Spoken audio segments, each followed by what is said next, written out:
welcome back to ESBR Boxing's YouTube channel. Delighted as always to be joined by Elliot Grigg, which means that we are in preview mode. Before we get into it, please do like this video, subscribe to the channel, drop us a comment on what you think we're about to discuss, and yeah, all of the above. Check out the rest of the channel for all your boxing needs under one roof. But as I mentioned, Elliot, this is preview mode. We are previewing a world title fight in the middleweight division.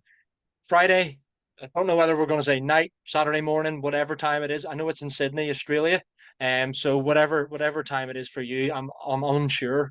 On the world clock, wherever you're situated watching this video. But for us, it is Zhanibek Alimkhanuly against Andrei Mikhailovich.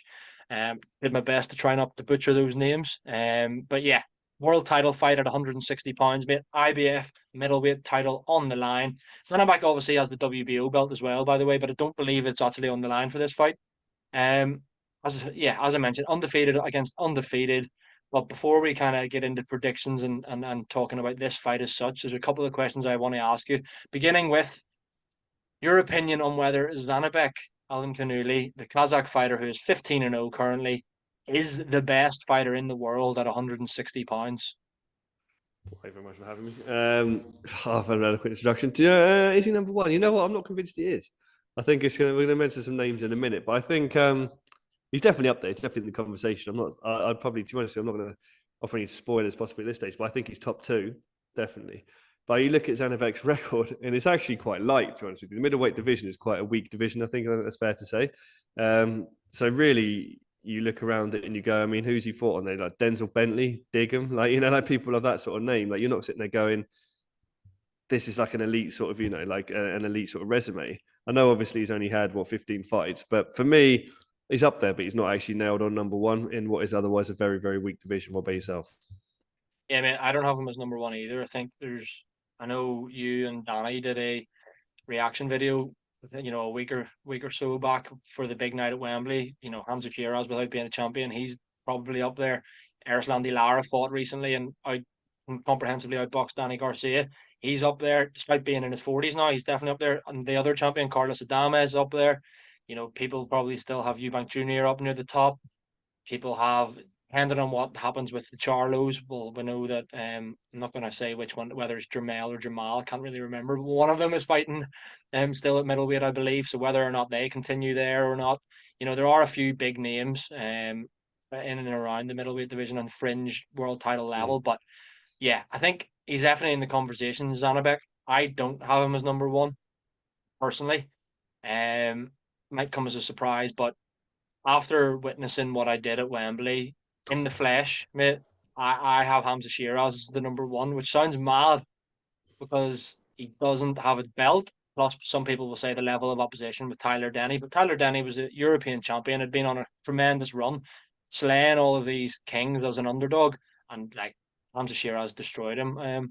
Unfortunately for me, as you know, I'm Tyler Denny's number one fan, but yeah, I have the non-champions Hamza Shiraz as number one right now, which might sound crazy, but he's definitely up there. For me, wouldn't argue if you have Zhanibek number one. As I mentioned, Erislandy Lara, despite being in his 40s, looks fine wine, unbelievable. Looking really, really good, still really strong. I think that would be the toughest stylistic matchup for Hamza Shiraz. And you have to throw Adames up there as well. So kind of that's my order. So without that kind of leads me on to my next question. Mate. How would you believe Zhanibek fares against those names I mentioned, Erislandy Lara, Carlos Adames, and Hamza Shiraz for the British interest? Very good question. Very good question. Well, you know what? I think I agree with you first and foremost. Hamza Shiraz for me is Hamza Shiraz versus Zhanibek's the fight for number one in the division, frankly. But I actually lean towards Hamza Shiraz as well. I think the size he's got, the power he's got. Just if Zhanibek edges the fight, I wouldn't also be that surprised. It's a close fight. I edge Shiraz in that one. Erislandy Lara, to be honest with you, I'm going to have to back Zhanibek there simply because, look at the age of Lara. Don't get me wrong, he's had a good win against Danny Garcia, but Danny Garcia is not necessarily the fighter that obviously he kind of was either. So for me, I feel like Lara's on borrowed time, and I'd probably back Zhanibek in that. Carlos Adames is an interesting one, I think, isn't he? Like, obviously he's got, Terrell Gusher last time out on there, but, the fight against Jerebchenko is a good win on his record as well. I actually think he might... he'd be the sort of test I'd actually want to see Zhanibek in with, frankly. I really would. Like, I feel like that's kind of the level I want to see him fight. Maybe that fight, and then move into Hamza Shiraz rather than fighting Slobodan Milosevic or whoever he's fighting in this next fight. So I think for me, yeah, I think I look Zhanibek beating Lara. I'd probably have him edging Adames, but a close fight, and I'd have him losing to Hamza Shiraz. Absolutely. Very interesting, mate. Very interesting. I'm not too dissimilar to yourself there. I think Hamza Shiraz beats Zhanibek. I really do. Think I know I don't want to talk. This isn't the video about Hamza Shiraz, but I think stylistically, Shiraz's toughest fights Erislandy Lara, despite still being in his 40s. But Zhanibek wise, I think he loses to Shiraz. I think he beats Adames, and yeah, I would probably favor him against Erislandy Lara as well. Which kind of makes me, as I put him at number two, as I mentioned in the division. Not easy fights by any stretch. Wouldn't surprise me if they went the other way. Do you know what I mean? Um, but yeah, it's an interesting one, despite not being a stacked division or as good a division as we've seen in previous years at 160. I think it's kind of teetering on the edge of being pretty interesting again without any household names as such. I think in the next few years it'll definitely become a stronger division, and it could be Zhanibek's the rule. Who knows? Who knows? We'll come on to predictions, mate, just before we finish. As I mentioned, he's fighting an undefeated fighter here, 21-0, 13 stoppages, only 26 years old as well. Same kind of dimensions as Zhanibek, same height, little bigger reach, but he has never fought in a 12 rounder. So make of that what you will, mate. What is your final prediction? Initial prediction, I suppose, now ahead of Zhanibek against Andrei Mikhailovich on October 4th. Man, this is pure IBF, isn't it? Like the sort of champion plucks out some kind of unknown fighter that you're going to have to sort of do a bit of research on. Guys, like you say, spend most of the time fighting in Australia, not really fought the sort of caliber of fighter that you necessarily expect to get thrust into a world level fight. So for me, I can see Zhanibek convincing. I actually think a stoppage will come here. I think Zhanibek will get a stoppage. What's he got? 10 stoppages in 15, I think, so far. I think we're looking at 11 and 16, frankly.